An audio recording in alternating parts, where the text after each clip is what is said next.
during ijoollummaa. Taaddasaan bara Sillaasee keessaa Impaayera Itoophiyaa keessatti kutaa bulchiinsa Shawaa keessatti kan argamtu Salaaletti dhalate.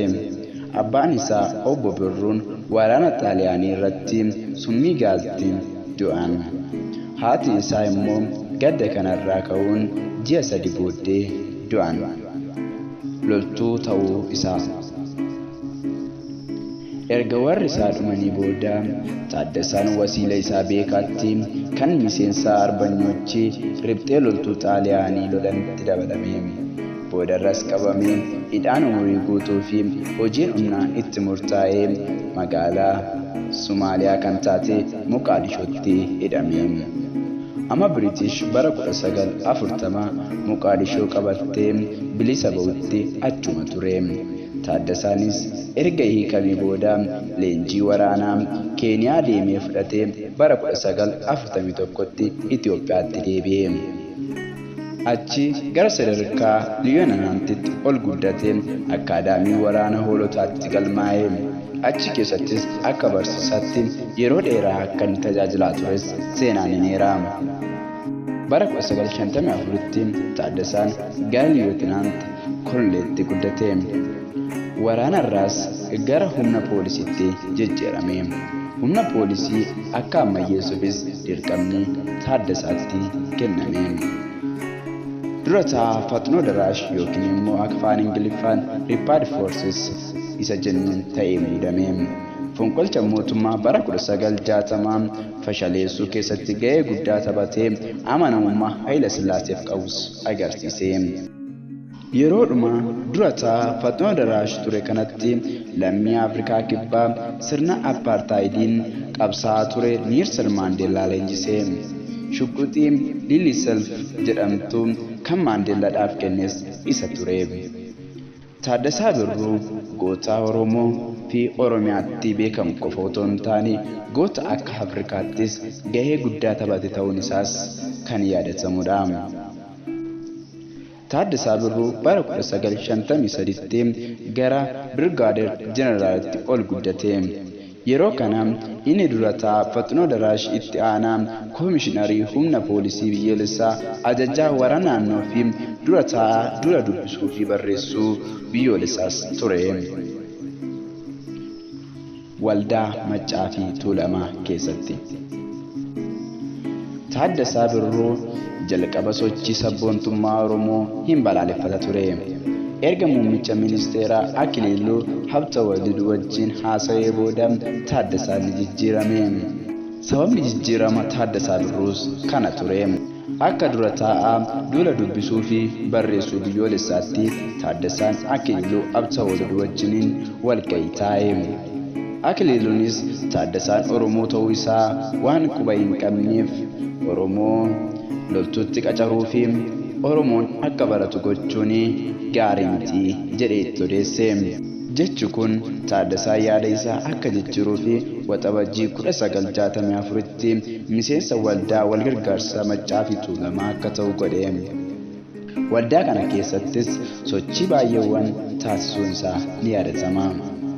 Beekamtummaan Taaddasaa Birruu fudhatamni waldaa walgargaarsa Maccaa fi Tuulamaa akka dabalu godhe.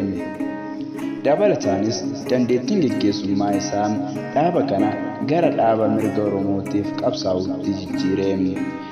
Karaa dhaaba kanaas Taaddasaan Oromoon akka baratuu fi akka of danda'u barsiisaa ture. Fakkeenyuma Taaddasaa fudhachuun dura buutonni loltuu baay'een uummatni siviilii, namoonni baratan, namoonni biizinasii fi gaggeessitoonni amantii waldaa Maccaa fi Tuulamaatti makamanii. Namoonni kun baay'een isaanii Oromoo ta'uu isaaniiyyuu dhoksanii kan turan yoo ta'u, dhaaba kanatti makamuun isaanii akka eenyummaa isaanii deebisanii labsanitti ilaalan. Taaddasaa Birruu waldaa walgargaarsa Maccaa fi Tuulamaatti galuun isaa fudhatama dhaabichaa dabale. Kun immoo Haayile Sillaasee fi qondaaltota isaa aarsee. Keessumaayyuu muummichi ministeeraa Akiliiluu Habtewalid Taaddasaa akka masaanitti ilaaluu jalqabe. Akiliiloon dhukaa boombii Finfinneetti ga'ee fi fincila Oromoonni Baaleetti kaasan sababa godhatee waldaa walgargaarsa Maccaafi Tuulamaa akka cufamu godhe. Miseensonni isaa baay'een qabamanii, baay'een ajjeefamanii, baay'een immoo biyyaa ba'an. Taaddasaan kana hunda jalaa bahee garuu hidhaa mana jalaa akka turu godhame.